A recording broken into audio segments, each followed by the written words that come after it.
I am Shana, and today I'm here with, who am I here with? Yeah, Shirhonda.Everson. Awesome. And she is one of the best financial lenders that you can have around. Most information, knowledgeable, helpful, and she loves to help. So today we are just tackling some questions for the people. Yeah. Based upon everything going on right now in today's time. I just want to know from you, from your expertise, do you think right now is a good time for people to still be buying houses? This is what I think. I think it's a matter of personal choice, and depending on what their current financial situation is now and how they see their financial situation in the future. Okay, so it's a matter of what your financial plan is. Gotcha. The person that's borrowing money to buy the house or investing their own money to buy the house, they would best determine that. And there are a couple of things that they do need to take into consideration prior to saying, okay, I'm going to do this. So when someone asks me, Shana, do you feel like it's a good time for me to purchase a house? I typically say it's always a good time to not pay a landlord, right? Yeah. It's always a good time to invest in yourself if you are financially well. Yeah. That is just my standard. If you still have your income coming in, if you do have a good savings account, if you do, have credit that's up to par, if you have low debt. So just even in encouraging those that are on the way to purchasing a home, that they don't give up on their 2020 goals. No, right. Don't give up on your 2020 goals. And Shirhonda's just going to give us some tips that you need to ask yourself. Am I ready, based upon these things? So you can take it away. Yes. Okay. So I've been in the industry since 2003. Okay. So I've seen the good, the bad, the ugly. I've survived 2004 when the tech bubble burst. I survived the market crash in 2008 when mostly everybody was struggling, so I've been in this thing. Okay. One of the first questions that I would ask, like, okay, one, what's your current relationship situation? Who are you buying this house for? Are you buying it for you? Or are you buying this for a family? Or is this investment property? When I ask those questions, it opens up more questions like, okay, what is your current financial situation? What is your relationship with money? That's going to play a very big factor. Okay. During this time, a lot of people will see what their true financial health is, what their real relationship with their money is. Like, all of my money is in Cancun. Right. All of my money has been spent at the bar. All of my money is with Fashion Nova. All of my money is on Red Bottoms. All of my money, you know what I'm saying? And none of that stuff can help you right now if you're saving. And none of those things are bad. Yeah. But I feel like you have to prioritize. You know what I mean? Yes. Like, I'm big on have 6 months to a year savings. Yes. Before you start living your best life. Because honestly, you never know when something like this could happen. It may not be a world thing, but it could be a personal thing, health thing. How are you going to survive? So, yeah. And even diving into that during this time, a lot of people are asking or even looking at their current situation now. And I can bet you it's a lot of people that saying, okay, I'm glad I have this in place. Or I wish I had done this or done that. Right. Or I wish I had waited. So ask yourself, if you're in that situation, ask yourself, okay, if this thing is to continue for another 2 to 3 months, please, Lord. Please, Lord, no. But if this continues for another 2 to 3 months, or if you have a spouse, what if my spouse is going through something and they can't go back to work for another 2 to 3 months? Am I, as their partner, am I in a position to where, okay, let's still do this because we have this, this, and this, and this, sometimes people do need to buy a house and have more space and have a yard for the children, or if they're homeschooling, you want to be in an environment where you can do that. So you have to take an assessment of what is your current debt load? Who all do you owe right now? In addition to the new mortgage that you want to get, how are you managing the rent that you have?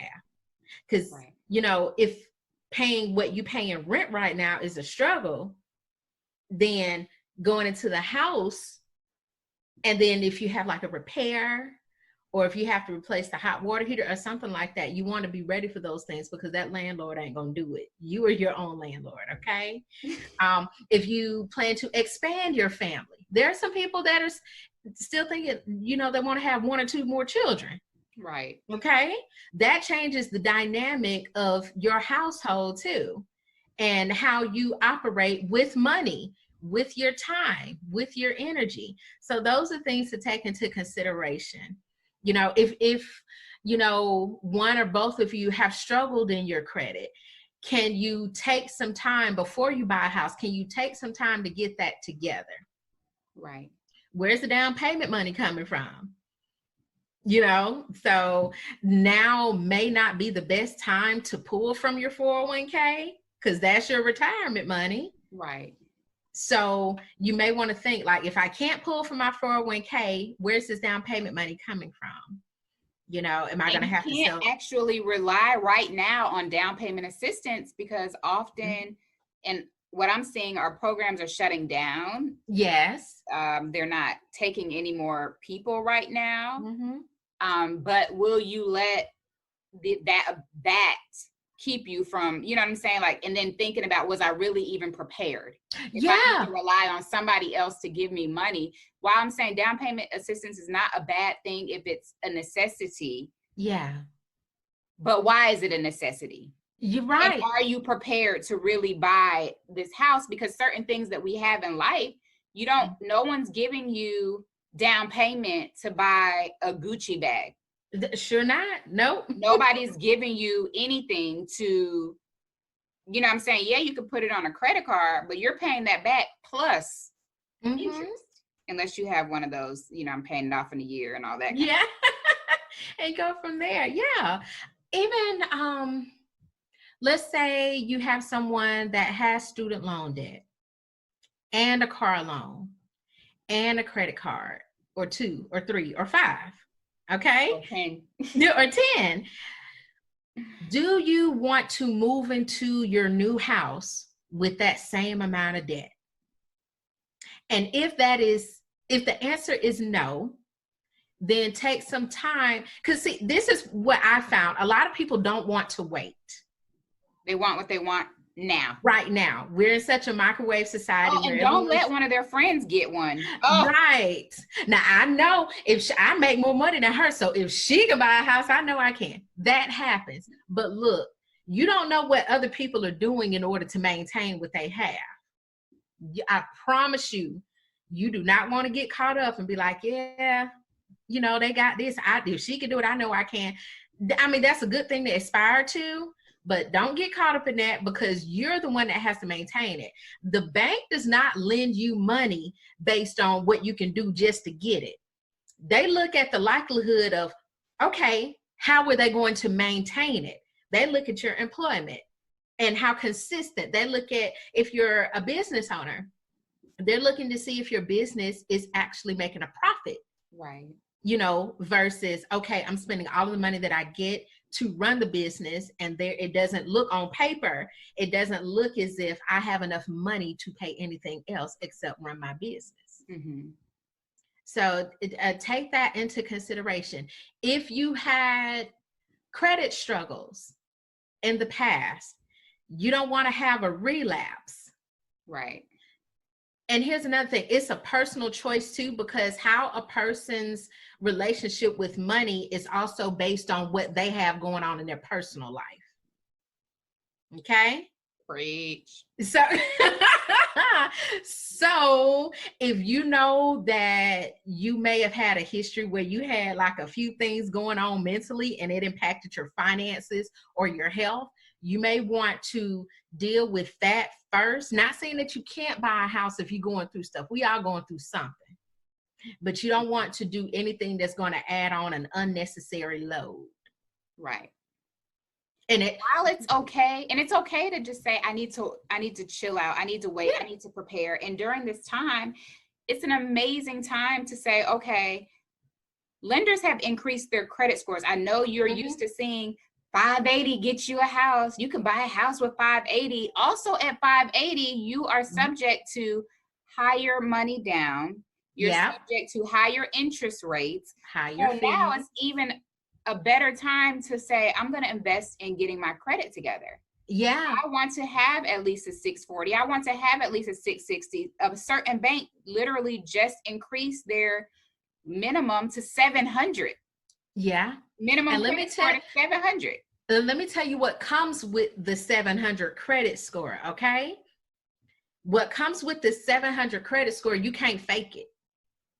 You can't fake like being at the bare minimum. Right. You really do have to follow through with the habits of the 700 credit score club, meaning you have to be responsible. You have to be aware of what's going on with your credit. You have to be aware of what's going on with your bills and where your money is going. You have to say, okay, I have available credit, but it's not all spent. You can't look like you living off credit cards. Right. Because that's honestly what our credit report says. It looks like we're living off of borrowed money instead of managing what we have. So to be not saying, and don't get me wrong, I hear people say, yes, how do I get my credit score up to 700? You got to walk the talk. You have to be on point. And it takes a certain level of integrity and discipline to be on point. You can't fake it. You can't fake it. You can't get there in 60 days. Right. You have to show consistency. And honestly, like, I know people are like, I'm paying a credit repair person. I'm doing all this stuff. But like, if you invest the time to do it yourself and to show your integrity yourself, like, it means so much more. You know, it sure does. It means so much more, and you really want to keep it up. I see people all the time. I paid this person, and they literally are just trying to get a house, and then they go back to their old ways. Like, let's better ourselves, not just for the purpose of house. Like, get out of our mind, but your credit is your name. You know what I mean? That's your name. Why would I want to tarnish that or damage that, you know? So in our preparation, like I like to tell buyers, use this time to prepare, you know? Talk to a lender still. Still talk to a lender. You need to do still. I always tell people, don't go to a credit repair person first. Go ahead and talk to your lender. Reach out to your financial advisor and say, hey, these are my goals. I want to be here. I do want to purchase a house along the way, but how can I increase? You know what I'm saying? Because I have people all the time, they start doing stuff on their credit and paying things that don't even matter. Things the lender's like, why did you pay that? You had your down payment right there. Why would you, you know, certain things are grace, you know, like we don't, certain things the lenders don't look at, or they'll tell you, don't even worry about that. That's not affecting anything, but this is what is affecting something. And this is what you do need to take care of. And this is how you can increase your score, you know, because they're the ones giving you the money. A credit repair person is great for certain things. But they don't know what a lender is looking at. So, and I'll tell you this, what the lender is looking at is what's the likelihood that you're going to default or foreclose on this house? What's the likelihood that they're not